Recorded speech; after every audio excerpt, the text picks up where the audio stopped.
First is the United States government at some point is going to announce that they're buying Bitcoin. Creating the initial Bitcoin kind of strategic reserve and sitting the Bitcoin that we already had there was good, but that's kind of the, not the main dish. The main dish is when they start buying, and I think that will happen at some point. We are going to announce very soon our new initiative for a U.S. domestic stablecoin that will compete in the U.S. domestic market. So I'm very excited about that. I think will be a very highly efficient new offering for U.S. institutions. Who knows, maybe we'll pay off our $35 trillion, hand them a little crypto check, right? We'll hand them a little Bitcoin and wipe out our $35 trillion. Going to a different economy, and we're going to be learning more about that as we go, but clearly we're learning that things can be done from remote locations. We're learning that technology can replace people even more than we thought. We're not going back to the same economy. We're recovering, but to a different economy, and it'll be one that is more leveraged to technology. And I worry that that is going to make it even more difficult than it was for many workers. In Silicon Valley, and my friends who work in technology know that what we did to the manufacturing workers, we are now going to do to the retail workers, the call center workers, the fast food workers, the truck drivers, and then even bookkeepers, accountants, insurance agents, lawyers, and on through the economy. So what happened to the manufacturing workers is a very clear sign. And so we'll import Chinese-based CBDC technology. So it's going to be CBDC in a box provided to you by the People's Bank of China.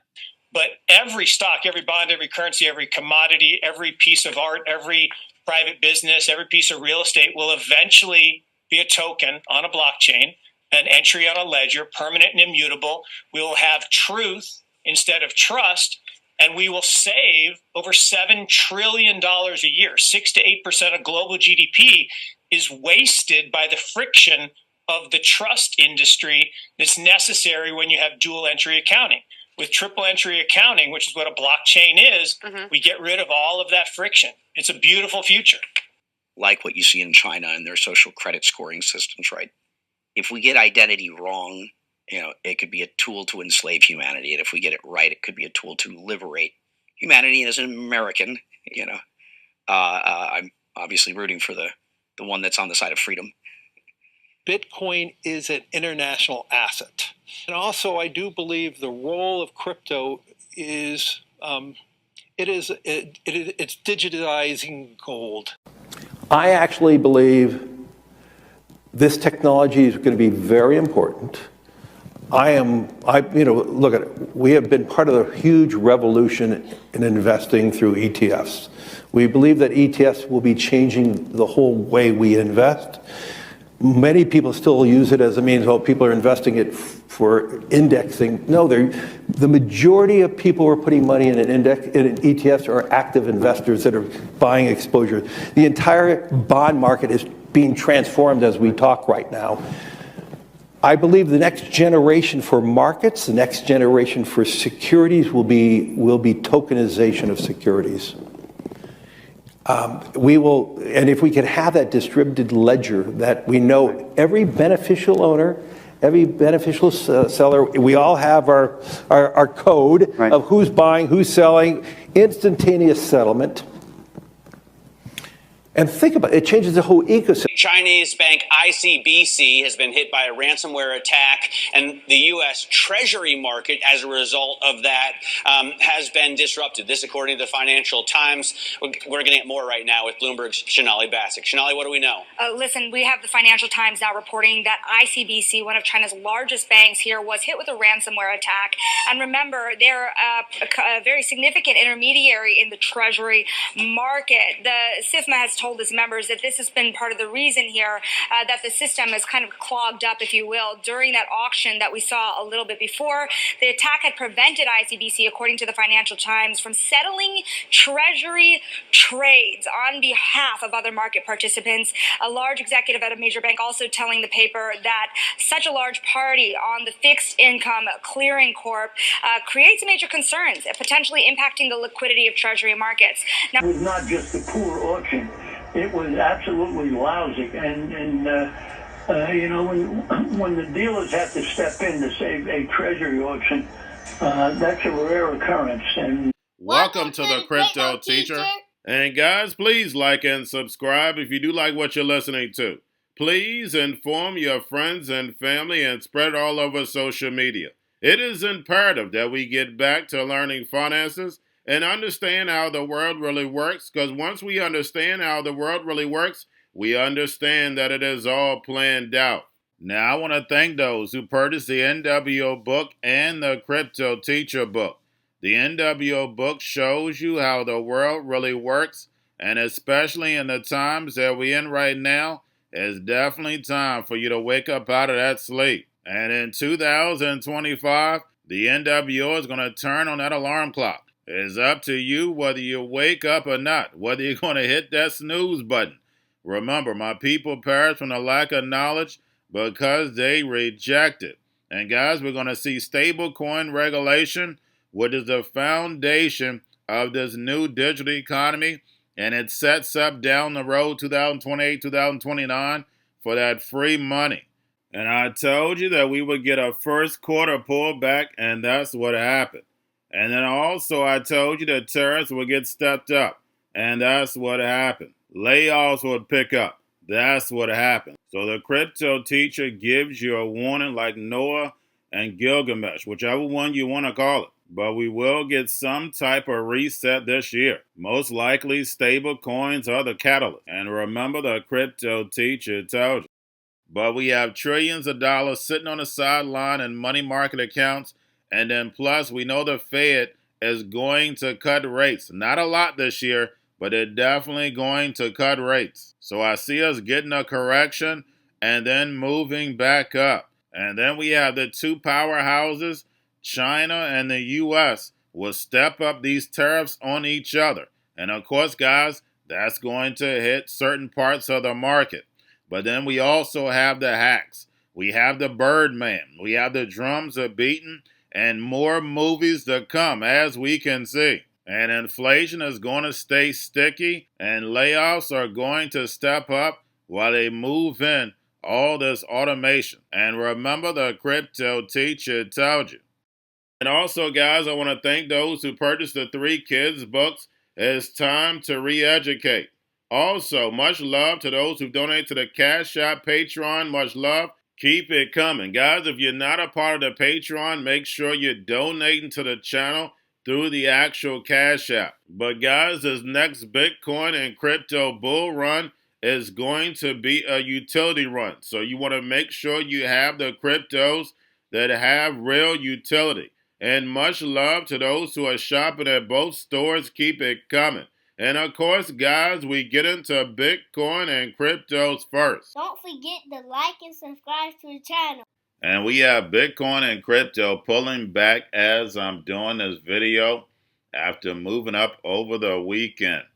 Now we have stocks flat, and the only thing we have to do is look at yields. So guys, make sure you're paying attention to the actual indicators, because we have Jerome in the house this week. And we have yield rates right now moving up. We have the dollar up. We have volume in crypto right now up. And we have Tether and USDC. And then, of course, guys, we have the Fed. Repo at $150 billion on Friday. Make sure you're pulling it on a daily basis during the week. And we know the Fed wants to keep rates higher for longer to destroy this legacy market, so Trump can build this fourth industrial revolution, where the robots, algorithms, and drones take the economy over, pay each other with crypto, and the sheep go inside the metaverse. And we have Jerome in the house on Wednesday. And most likely he's going to pause, but he is going to say that the economy is doing wonderful, jobs market is great, but inflation is still sticky. So it's going to be the same old message. But after he leaves, we get the jobs report and GDP numbers. And GDP is going to be very, very important. Because remember, if we come in negative, that's 2 in a row, and they have to claim a recession. And we know when it comes to the jobs report, we know that's manipulated every report. You have to look at the revised vision, which they never go over. Now we have Trump reaching deal with the EU, and of course is on the weekend. And it says that overall tariffs are going to be around 15 to 20% for the other countries. And guys, eventually this is going to be passed on to the consumer. And I'm going to go over that in the second video. But remember, this is a plan. It moves in phases. Don't forget, the big corporations already knew these tariffs were coming, and that's the reason why they front ran it. Don't forget, this is all planned out. And then we have Scott Bessent meeting with the Chinese officials. And we already know that the two sides have already been created. No matter what the narrative they try to spin between the United States and China, United States and China are going two separate, different ways. We know about the BRICS. We know about Belt and Road. Even though Trump comes out and speaks the narrative that he's destroyed the BRICS, or he's putting these big tariffs on the BRICS, or they're going to sanction these different BRICS countries, it doesn't matter. The fact is that these countries have been setting this up since 2014. They are already off the dollar, and they're off of relying on the United States economy. And that's the reason why China, instead of sending those cheap goods to the United States, they're sending them to the emerging markets. And China would have had no chance of becoming a world reserve currency if it wasn't for digital currencies. No way that you'll be able to compete with all these dollars out in the system. But when you have over 1 billion people, and then on top of it, you can push a button to mint your currency and mint trillions. Only thing you have to do is send it to your people, and you can bring them from poverty to the middle class. And we're going to start to see that over the next 2 to 3 years when it comes to China. They're trying to turn their people into consumers. But of course, guys, that takes time. And remember, the crypto teacher told you. But in the United States, they want us to be financially literate, because the fact is that all that surplus is going to be coming to an end. America to Babylon falls, along with that world reserve currency, and the rise of China the dragon with that digital yuan backed by that digital SDR. And don't forget, the crypto teacher told you and wrote about it a long time ago. And remember, the crypto teacher told you. Now we have the Bitcoin, Ethereum spot ETFs, BlackRock, Fidelity, and Grayscale. Bitcoin and Ethereum spot ETFs right now are up. Now getting over into a little crypto news. We have BNB hits a new all-time high. And don't forget, guys, BNB is burning their tokens. And then on top of course, when we're getting a pump, if you're burning your tokens, you're going to get even a bigger pump. Now we have Grove brings $250 million in tokenized Janus Henderson funds to Avalanche. And guys, these real-world assets are going to be tokenized and put on blockchain. And again, this is a plan. It moves in phases. Right now, we're just going through a testing phase. Once these big corporations and big banks get to tokenizing, it's going to move so fast, we're going to wonder what happened. But Avalanche's real-world asset exposure more than doubles with the move. And then lastly, we have PayPal now lets U.S. merchants accept over 100 cryptocurrencies, including Bitcoin and Ethereum. And guys, we know this is all about adoption, but those who understand the space, understand utility, you're not going to use certain cryptos to pay for goods. And that's the reason why we have the sectors broken up. And you know, when it comes to the crypto teacher, I was the first one that you ever saw break up the sectors. So of course, guys, you have your currency, your banking, your gaming and AI, interoperability, supply chain, and privacy. Those who are part of my Patreons know how I have it set up. And it's similar to the sectors when it comes to the stock market. And of course, the sectors that are getting all the money right now are banking, AI, and defense. So anyone who has anything to do with this fourth industrial revolution received a good pump over these 2.5 years. And now that Trump is in office, we have a lot of regulation for AI and crypto, and then a lot of deregulation from legacy. Now it's time to build. And we know we're going to get that distraction, so therefore they can take that money out in order to build this fourth industrial revolution. And remember, the crypto teacher told you, because he knows when it comes to the NWO, it's all planned out. But that's all I have for you. Don't forget about the books. Crypto Teacher and the New World Order book, plus the 3 kids books. It's time to re-educate. Also, new to cryptos, Coinbase, Bitrue, Binance. Do not forget book links and crypto links are in the description. The stock channel, guys. Don't forget to go like, subscribe, spread everywhere. You have your Kobo, your chip stocks, your banking, your gaming. While everybody's sitting at home, get home stocks, the Seaver, the biotech stocks. And while everybody's at home wishing they were still getting that free money, what are they doing? Drinking and smoking weed. Don't forget about those stocks, and you have a wonderful day. The most powerful person in the world is the storyteller. The storyteller sets the vision, values, and agenda of an entire generation to come. Steve Jobs. And guys, you know I truly believe in this. When you look at the New World Order, they're the storytellers. And that's the reason why I wrote my New World Order book. But guys, now it's time to change the current generation. And I wrote 3 kids books. You know I love the Trinity because I understand the power that's in it. So I have 3 books. We have an opportunity to change the generation, to educate, not just me, but I want to show you that I take action on a daily basis. And I want you to take action on a daily basis. Whether it's your job, whether it's in your community, we have an opportunity right now to educate the masses. I posted this on my Twitter account. Please share, but this is a short clip of the 3 books. There's going to be a clothing line and action figures. Please get these books for your kids, nephews, cousins, friends, so therefore we can start the re-education now.